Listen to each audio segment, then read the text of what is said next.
Hello friends, filing income tax return requires some important documents. Income tax return file करने के लिए हमें कुछ महत्वपूर्ण डॉक्यूमेंट्स की जरूरत पड़ सकती है। What are they? Let us know about it. आइए उनके विषय में जानें। Your PAN card and Aadhaar card are two essential income tax documents required for ITR filing. ITR filing के लिए PAN card and Aadhaar card दो महत्वपूर्ण डॉक्यूमेंट्स हैं जिनकी जरूरत आपको पड़ेगी। If you are an employee, Form 16 issued by your employer that contains detail of your salary and TDS tax deduction at source।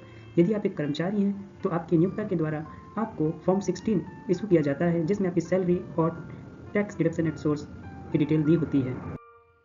You can take the help of your salary slip to know about house rent allowance, transport allowance and other allowance with different tax treatment।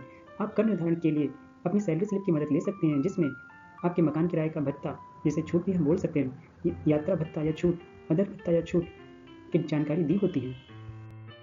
Interest certificates, you must get interest certificate from respective banks या post office which will work as income tax document required to file in ITR.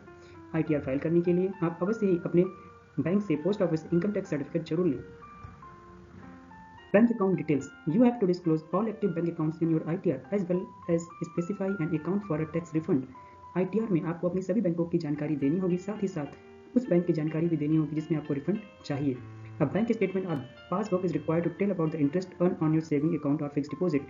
आपके saving account और fix deposit पे जो interest आपको प्राप्त हुआ है उसकी जानकारी के लिए भी बैंक स्टेटमेंट या बैंक पासबुक की जरूरत आपको पड़ेगी।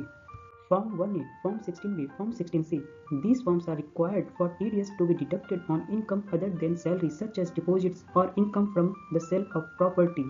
यदि हमें सैलरी के अलावा किसी अन्य इनकम पर टैक्स कर देनी पड़ी है तो हमें form 1A, form 16B, form 16C की जरूरत पड़ सकती है, जैसे डिपॉजिट्स पर टैक्स या इनकम प्रॉपर्टी सेल करने से होने पर।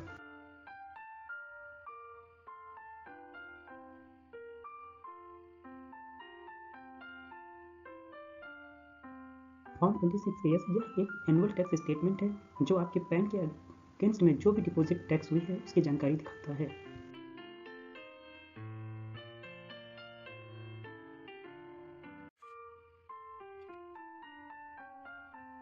Home and educational loan for tax exemption on interest. Interest पर टैक्स एग्जेम्पशन पाने के लिए हम home and educational loan statement भी ले सकते हैं।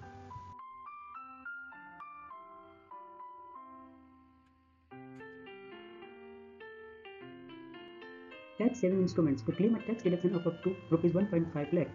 1.5 लाख तक की कर बचत के लिए हम कुछ इंस्ट्रूमेंट्स को ले सकते हैं, अपनी सेविंग्स और अदर इन्वेस्टमेंट को ले सकते हैं जिससे हम अपनी सेविंग्स बचा सकते हैं, इनकम टैक्स छूट ले सकते हैं अंडर 80C और अदर सेक्शंस के अंदर।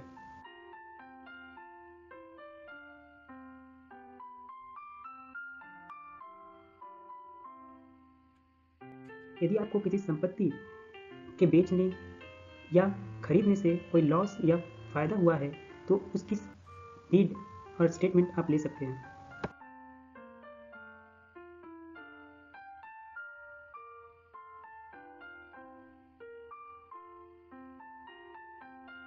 The Black Money Act 2015 requires Indian residents to disclose foreign assets and income in their ITR।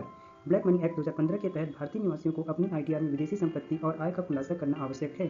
We must file our tax return using either Form 2 or ITR 3 forms as Schedule FA is available in these forms। हमें अपना tax return ITR 2 form ITR 3 form का उपयोग करके दाखिल करना चाहिए क्योंकि in form में शेड्यूल FA उपलब्ध है।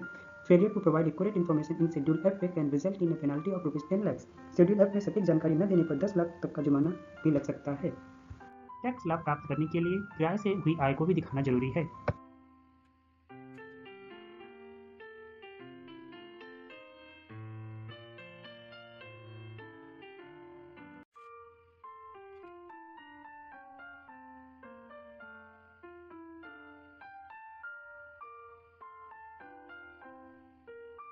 Dividend income, it is necessary to show the dividend income from investment in shares or mutual fund while filing the returns।